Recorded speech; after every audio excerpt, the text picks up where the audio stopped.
Salut mes petites étoiles. Alors, comment allez-vous? Tout d'abord, je vais souhaiter la bienvenue aux nouveaux abonnés. Voilà, je vous remercie beaucoup pour les deux dernières vidéos que beaucoup de runners ont appréciées. Donc, ça me fait d'autant plus plaisir. Et puis, voilà quoi, ça prouve que ce que je dis n'est pas si faux que ça, en fait. Parce que ce sont les runners eux-mêmes, figurez-vous, qui sont venus me voir, des runners, vous vous rendez compte, qui sont venus me voir en privé pour me dire que ce que je disais, c'était bien. Les chasers, me l'ont confirmé par commentaire, mais il y a des runners, figurez-vous, qui sont venus me voir en privé pour me dire que j'ai bien effectué les vidéos. Donc les runners, vous voyez, ils aiment bien qu'on les mette sur un pédestal. Il y a beaucoup de runners abonnés à ma chaîne, j'ai l'impression, qui apprécient ben, qu'on leur mette qu'on leur place à leur juste valeur. Voilà. Alors, je fais encore une petite parenthèse pour vous expliquer ce qui se passe moi sur mon parcours actuellement.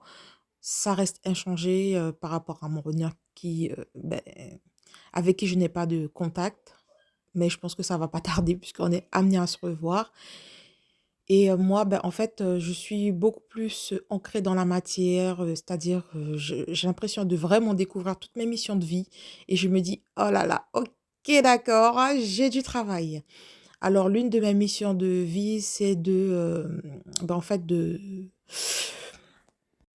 militer, on va dire ça comme ça entre guillemets, hein, d'accord? Pour l'égalité, pardon, homme-femme. Je vais beaucoup pousser les femmes à se relever. Car en fait, beaucoup de femmes, se sous-estiment leur puissance et il faut qu'il y ait cet équilibre-là pour qu'après, l'homme, d'accord? Pour qu'après l'homme évolue. Si la femme, elle ne se relève pas, l'homme ne va pas évoluer à son tour. C'est comme un parcours de flamme jumelle en vrai. En vrai, c'est vrai, hein, c'est presque comme un parcours de flamme jumelle, hein. Il faut que la femme, elle se relève, qu'elle soit plus forte, qu'elle pose ses limites, afin que l'homme, lui aussi, puisse évoluer derrière. Donc voilà, ça c'est l'une de mes missions de vie et je peux vous dire qu'il y a beaucoup de travail. Alors, le thème d'aujourd'hui, lorsque l'ego du runner devient notre allié. Donc, comment vous expliquer cela? En début de parcours, lorsque, bon, on a dépassé la phase de lune de miel, d'accord? Le chaser va commencer à, on va dire, se rendre compte du schéma, voilà, un peu destructeur, pardon, du runner.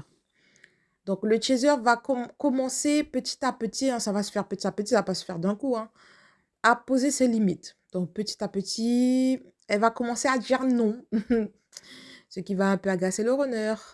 Bon, des fois, elle va baisser sa garde, d'accord? Ça va faire un pied dehors, un pied dedans. Mais on va dire que l'ego du runner va quand même beaucoup blesser le chaser. Donc, la manière de fonctionner du runner, c'est-à-dire lorsque le runner fuit, lorsqu'il est vraiment dans son ego, dans des colères, ou voilà, ça va vraiment blesser le chaser. Donc, le chaser, qu'est-ce qu'elle va faire à ce niveau du parcours-là? Elle va souvent pleurer. Donc, pour les chasers qui sont passés par là, qui sont déjà passés par là, vous savez combien on pleure, on pleure, on pleure. On est vraiment cassé par rapport à ce que nous fait subir le runner, entre guillemets, d'accord? On est vraiment cassé. Donc, on ne fait que ça, on pleure, on se victimise. En fait, c'est ça. C'est qu'on se victimise. Donc, qu'est-ce qui va se passer après? Vers la fin du parcours, le chaser va se rendre compte que le fait de se victimiser n'est pas la solution. Donc, qu'est-ce qu'elle va faire? Enfin, je dis elle, mais bon, vous avez compris. Le chaser va se relever et mettre point sur la table. C'est-à-dire que à chaque fois que le runner viendra s'imposer avec son ego, eh ben, le chaser va utiliser aussi son ego. D'accord? Parce qu'elle saura à ce moment-là quand utiliser l'ego par rapport au runner et quand ouvrir son cœur. Donc, lorsque le runner va montrer son ego, mettre point sur la table, au lieu que le chaser puisse se dire « Oh, mais c'est pas de sa faute, on est sur un chemin de flammes jumelles, etc. » On ouvre notre cœur quand même malgré qu'il soit dans son ego. Et bien là, on va faire pareil. On va mettre point sur la table. Et il y a vraiment combat. On va dire entre guillemets. Il y a vraiment un affrontement entre l'ego du runner et l'ego du chaser. C'est-à-dire que plus le runner va, en fin de parcours, utiliser son ego contre son chaser, et plus le chaser va utiliser aussi son ego contre son runner pour lui mettre des limites, en fait, et lui faire comprendre que ici ça rigole plus, là. On n'est plus victime, voilà. Stop! Donc là, en fait, le runner ne se rend pas compte qu'il est en train de renforcer le chaser. Et lorsqu'il va se rendre compte, c'est là qu'il va calmer l'ego.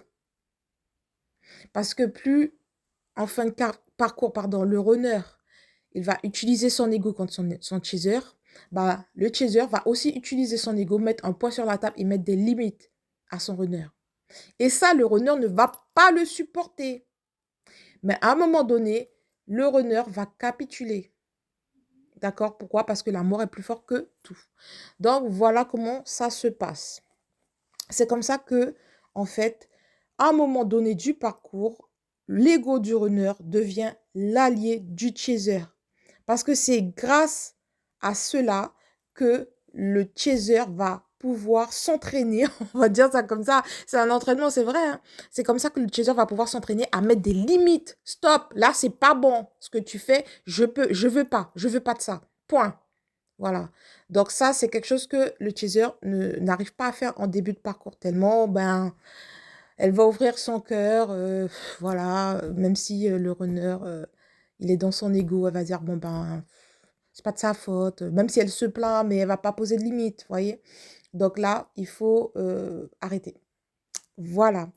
Donc, j'espère que vous allez bien me comprendre par rapport à tout ce que j'ai dit. J'espère que j'ai bien fait passer le message parce que c'est vrai que des fois, j'ai du mal à m'exprimer. Et du coup, voilà. Alors, les chasers, vous allez voir pour celles et ceux qui sont en début de parcours, vous allez voir que vous allez vous sentir vraiment changé en fin de parcours. Vous n'allez plus vous reconnaître.